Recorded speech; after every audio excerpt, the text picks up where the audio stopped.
Friends welcome to another new video নিয়ে চলে এসেছি এই মুহূর্তে আপনাদের জন্য সবচেয়ে বড় বিগ ব্রেকিং আপডেট। যারা আন্ডার গ্রাজুয়েট করতে চাইছেন, যারা পোস্ট গ্রাজুয়েট করতে চাইছেন আফটার উচ্চ মাধ্যমিক পরীক্ষা বা আফটার গ্রাজুয়েশন, তাদের জন্য একটা অত্যন্ত দুরন্ত আপডেট নিয়ে চলে এসেছি। দেশের উচ্চশিক্ষায় আবারও কিন্তু একাধিক পরিবর্তন আমরা দেখতে পাচ্ছি। যে দেশের উচ্চশিক্ষার যিনি টপে রয়েছেন ইউজিসি অর্থাৎ ইউনিভার্সিটি গ্র্যান্ড কমিশন, তার চেয়ারম্যান এম জগদেশ কুমারের পক্ষ থেকে চলে এসেছে একাধিক বক্তব্য। আমরা লাস্ট কিছুদিন ধরে দেখেছি যে অ্যাসিস্ট্যান্ট প্রফেসর নিয়োগে নেট লাগবে না, এরকম একাধিক বক্তব্য ছিল। এবার আমরা নিয়ে চলে এসেছি ছাত্রছাত্রীদের জন্য দুটো গুড আপডেট। অর্থাৎ এটা কতটা গুড আপডেট নাকি ব্যাড আপডেট সেটা নিয়ে যথেষ্ট ডাউট রয়েছে, বলবেন আপনারাই। তো যারা নতুন আছেন অবশ্যই চ্যানেলটিকে সাবস্ক্রাইব করে ফার্স্ট বেল আইকনটি ক্লিক করে দেবেন, যাতে সব তথ্যগুলো আপনার টাইম টু টাইম এখান থেকে পেয়ে যান। স্কুল পাস করার পর উচ্চ মাধ্যমিকের পর ক্যান্ডিডেটরা বছরে দুবার করে ভর্তির সুযোগ পাবে কলেজে। কিভাবে দুবার করে সুযোগ পাবে, এবং অবশ্যই সিইউইটি ইউজি এবং সিইউইটি পিজির মাধ্যমে অ্যাডমিশনের কথা বারবার ইউজিসির পক্ষ থেকে বলা হচ্ছে। যদিও আমাদের স্টেটে এখনো সিইউইটি ইউজি বা পিজি সেই অর্থে হচ্ছে না, যদিও কিছু কিছু কলেজ ইউনিভার্সিটি নিজস্ব এন্ট্রান্সের মাধ্যমে ভর্তি করায়, বাট একটা ইউনিভার্সাল সিস্টেম যেটা সিইউইটি অর্থাৎ কমন ইউনিভার্সিটি এন্ট্রান্স টেস্ট, সেটা কিন্তু হচ্ছে না। এখানে একটা খুব গুরুত্বপূর্ণ পয়েন্ট, বছরে দুবার অ্যাডমিশন নেওয়া যাবে। কিভাবে বলা হচ্ছে, প্রথমত আমরা জানি যে একটা হচ্ছে জুন সেশন, একটা হচ্ছে জানুয়ারি সেশন। এটা ডিস্টেন্স এডুকেশনের ক্ষেত্রে হয়ে থাকে, কিন্তু এবার থেকে রেগুলার এডুকেশনের ক্ষেত্রেও কিন্তু সেম জিনিসটা চলে আসছে। আমরা দেখতে পাচ্ছি যে জুন জুলাই মাসে একটা অ্যাডমিশন প্রসেস চলবে। আবার কিন্তু সেই ক্যান্ডিডেট যারা জুলাই সেশন মিস করবে তাদেরও কিন্তু ভর্তির কোনো প্রবলেম নেই, তারা আবার জানুয়ারি সেশনে নতুনভাবে ভর্তি হতে পারবে। মাল্টিপল এক্সিট এবং মাল্টিপল এন্ট্রি থাকবে। একটা ক্যান্ডিডেট একবার অ্যাডমিশন নেওয়ার পর এক বছর কোনো একটা ইনস্টিটিউশনে পড়ার পর সে চাইলে আবার অন্যত্র গিয়ে পড়াশোনা করতে পারে। মাল্টিপল এন্ট্রি এবং এক্সিট দুটো থাকবে। আবার সে চাইলে 2 বছর কোনো একটা ইনস্টিটিউশন থেকে পড়াশোনা করার পর আবার কোনো একটা ইনস্টিটিউশনে সে ফেরত আসতে পারে।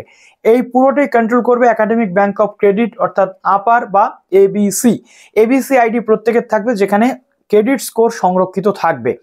এটা উচ্চশিক্ষার লক্ষ্যকে আরো বেশি করে যাতে পূরণ করা যায় তার জন্য গ্রহণ করা হয়েছে ন্যাশনাল এডুকেশনাল পলিসি মেনটেন করে। এটা এম জগদেশ কুমার স্যারের পক্ষ থেকে বলা হয়েছে। 2 নম্বর যে পয়েন্ট সেটা কিন্তু আরো বেশি ইন্টারেস্টিং। সেটা কি, প্রথমত এখানে সাবজেক্ট কে কি সাবজেক্ট নিয়ে পড়েছে সেসব কিছু দেখা হবে না। অর্থাৎ উচ্চ মাধ্যমিকে যদি তুমি আর্টস নিয়ে পড়ো, এন্ট্রান্সে যদি তুমি পাশ করো, তুমি সায়েন্স নিয়ে পড়তে পারবে। এবং শুধু তাই নয়, যদি তুমি কোনো একটা সাবজেক্টে গ্রাজুয়েশনে অনার্স করো, যদি তুমি সেই সাবজেক্ট না পড়ে অন্য কোনো স্ট্রিমের অন্য কোনো সাবজেক্টে মাস্টার্স করতে চাও, সেটাও কিন্তু করতে পারবে। শুনে আশ্চর্য হচ্ছে, আমিও হয়েছিলাম। বাট উচ্চশিক্ষার খোলঞ্চেতে বিরাট পরিবর্তন আসছে, এটা আমরা বারবারই বলেছি। এবার যে পরিবর্তনটা আসছে সেটা কিন্তু অ্যাকচুয়াল বলতে গেলে আমাদেরকে শক দিচ্ছে। হ্যাঁ, যদি কোনো আর্টসের ক্যান্ডিডেট সায়েন্স নিয়ে পড়তে পারে, এটা একটা শকিং নিউজ ছাড়া অন্য কিন্তু কিছু নয়। এবং উচ্চশিক্ষাকে বিশ্বমানের করতে এটা আমরা দেখেছি বেসিক্যালি আমেরিকা বা ইউএসএর যে সিস্টেম বা ইউনাইটেড স্টেট বা অন্যান্য যে ডেভেলপড কান্ট্রিগুলোর কিন্তু এই সিস্টেমে তারা চলে, যেখানে কোনো বার্ডেন থাকে না। তুমি এডুকেশন সব সময় তোমার জন্য উন্মুক্ত থাকবে, তুমি যে কোনো বিষয় পড়ে যে কোনো বিষয়ে কিন্তু যেতে পারবে, সেটা চলছে। বাট এটা আমাদের ইন্ডিয়ান এডুকেশন সিস্টেমে কতটা ইফেক্টিভ হবে, এটা একটা প্রশ্নচিহ্ন তৈরি হয়েছে এটা নিয়ে। এবং খসড়ায় বলা হয়েছে যে দুবার ভর্তি হবে, একটা জুলাই আগস্ট, একটা জানুয়ারি ফেব্রুয়ারিতে।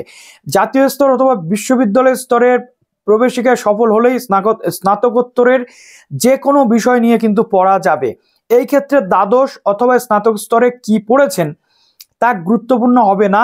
পড়ুয়া ইচ্ছা করলে পড়াশোনা শুরু করে তা আবার বন্ধ করতে পারবে। অর্থাৎ মাল্টিপল এক্সিট এবং মাল্টিপল এন্ট্রির যে ধারণাটা সেটা কিন্তু চলে আসছে।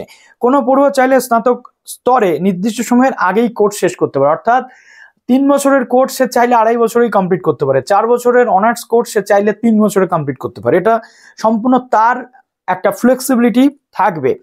এবং এখানে বলা হচ্ছে যে একই সঙ্গে 2টি কোর্স করা যাবে, ডিগ্রিও কিন্তু মিলবে। বাট এই একই সাথে 2টো কোর্স করার যে প্রবণতা এটা অনেকের রয়েছে, বাট এই সিস্টেমটা কবে আমাদের স্টেটে চালু হবে এটা নিয়ে যথেষ্ট ডাউট।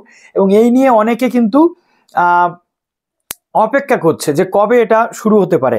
আগে কলেজ বিশ্ববিদ্যালয়ের নির্দিষ্ট উপস্থিতির হার নিয়ে ইউজিসির কড়া নির্দেশ ছিল। এবার উচ্চশিক্ষা প্রতিষ্ঠানগুলি স্থির করতে পারবে যে পড়ুয়ারা কতদিন আসতে পারবে কলেজে, বা কতদিন আসলে চলবে নাকি আসলে চলবে না। এবার আরো একটা জিনিস বলা হয়েছে যে স্নাতক স্তরে পাশের ক্ষেত্রে পড়ুয়াকে মেজর সহ ক্রেডিটের ন্যূনতম 50% পেতে হবে। বাকি 50% ক্রেডিটের জন্য স্কিল কোর্স, অ্যাপ্রেন্টিসশিপ যেগুলো রয়েছে সহ বেশ কিছু নম্বর এখানে তোলার কিন্তু সুযোগ থাকবে। যদিও এই নিয়ে শিক্ষামন্ত্রী ব্রাত্য বসু একাধিক সমালোচনা করেছেন যে বিদেশি শিক্ষার আদলে ওয়েস্ট বেঙ্গলের যে শিক্ষা ব্যবস্থা নিয়ে যাওয়ার চেষ্টা করা হচ্ছে সেটা আলটিমেটলি সাকসেসফুল তখনই হবে যখন অর্থের যোগানটা থাকবে। তো এই নিয়ে তোমাদের কি মন্তব্য কমেন্ট সেকশনে জানাতে ভুলো না। ভালো থেকো সবাই, বেস্ট অফ লাক।